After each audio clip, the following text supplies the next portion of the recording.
Alléluia.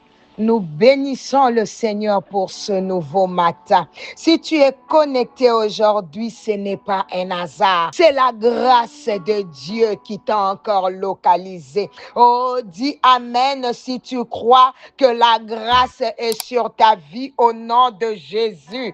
Écoute, Dieu dit à Paul, ma grâce te suffit. Cela veut dire que même si tout semble manquer autour de toi, sa grâce est suffisante. Même si tu ne sais pas encore ce que tu vas manger aujourd'hui, dis merci Seigneur pour ta grâce. Même si ton compte bancaire est vide, dis merci Seigneur pour ta grâce. Même si ton dossier d'immigration traîne, dis merci Seigneur pour ta grâce. Même si le mariage ne vient pas encore, dis merci Seigneur pour ta grâce. Même si tu as mal dormi de cette nuit, dis encore merci Seigneur pour ta grâce. Même si tu as été malade toute la nuit, dis encore merci Seigneur pour ta grâce. Alléluia, parce que tu es vivant, parce que tu respires encore. Parce que Dieu ne t'a pas abandonné. Alors élève ta voix et dis, Seigneur, merci pour ta grâce. Oh, quelqu'un comprend ce matin que tout est grâce. Tout est grâce. Ce que tu as, ce que tu n'as pas encore, tout est grâce. Oh, la grâce de Dieu te soutient. Oh, pendant que tu étais en train de dire merci au Seigneur pour sa grâce, je vois la grâce de Dieu, oh my God, te porter. Et cette grâce te fera entrer dans une nouvelle dimension. Au nom puissant de Jésus. Oh yes, sa grâce te suffit. Oh, acclame pour le Seigneur. Amen. Gloire à Jésus. J'ai envie de parler à quelqu'un ce matin.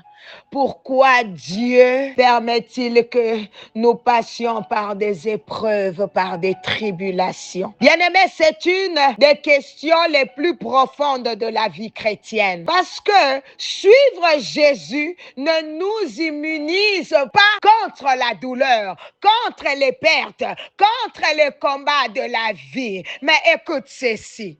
Dieu est un Dieu d'amour et pourtant il permet certaines épreuves. Pourquoi? Parce que la Bible dit que toute chose concourt au bien de ceux qui aiment Dieu. Cela veut dire que même ce que tu traverses aujourd'hui a un sens. Même ta douleur a une direction. Même ton combat a un but. Oh, je déclare sur ta vie, ce que tu vis ne te détruira pas, mais cela te construira au nom de Jésus. Tu sais, un des aspects les plus difficiles de la vie chrétienne est que le fait de devenir un disciple de Christ, je reprends encore cette phrase, ne nous immunise pas contre les épreuves et les tribulations de la vie. Pourquoi?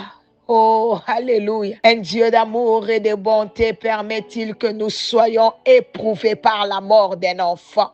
La maladie et la blessure chez nous-mêmes et chez ceux que nous aimons, les problèmes financiers, les craintes et les inquiétudes. S'il nous aimait réellement, il nous délivrerait de ces choses. Tu sais, le plan de Dieu, c'est de nous amener à ressembler à Jésus. Et parfois, ce processus se passe par le feu de l'épreuve. La Bible dit que notre foi est éprouvée comme l'or dans le feu, mais cet or devient plus pur, plus précieux. Alors je viens dire à quelqu'un, oh my God, ne fuis pas l'épreuve. Laisse Dieu te former au travers de l'épreuve, car l'épreuve produit quelque chose en toi.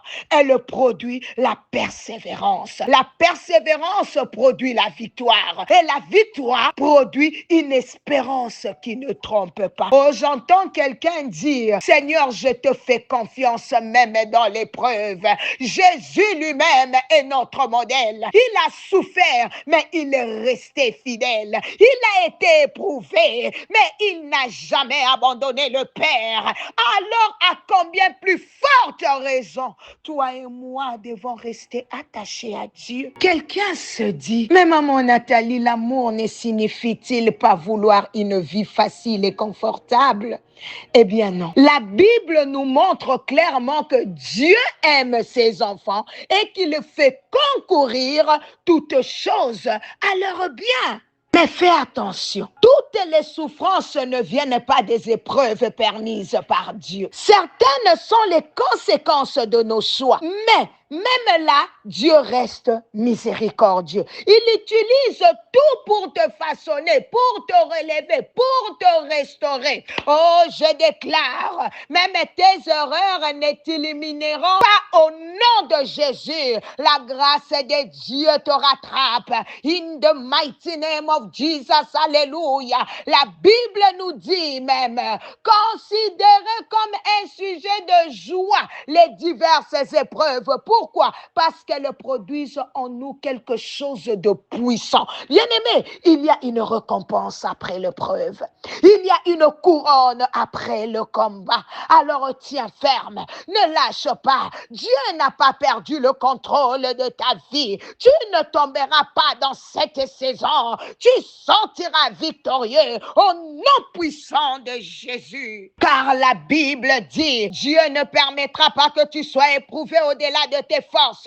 Et avec chaque épreuve, il a déjà prévu une issue. Cela veut dire que ta sortie existe déjà. Ta solution existe déjà. Ton témoignage est déjà en route. Oh, je vois quelqu'un entrer dans sa saison de victoire. Oh, Rikesete, je vois quelqu'un sortir de l'épreuve avec puissance au nom de Jésus. Et n'oublie jamais, nous avons la victoire par Jésus-Christ. Je déclare sur ta vie ce matin, tu y es plus que vainqueur. Tu triomphes dans cette situation. La main de Dieu est sur toi. Au nom puissant de Jésus. Alléluia. Quelqu'un est en train de dire, Seigneur, merci. Merci parce que tu es digne d'être glorifié ce matin. Seigneur, merci pour toutes les épreuves auxquelles je fais face. Parce que je sais que la victoire est certaine. Je combats dans la victoire. Au nom de Jésus. Oh, je vois le Seigneur fortifier son peuple ce matin. Oh, merci, Papa. Donne la force à celui qui est fatigué. Relève celui qui est abattu. Et que chacun expérimente ta présence même au milieu de l'épreuve. In the name of Jesus. Alléluia. Quelle grâce, quelle grâce, quelle grâce.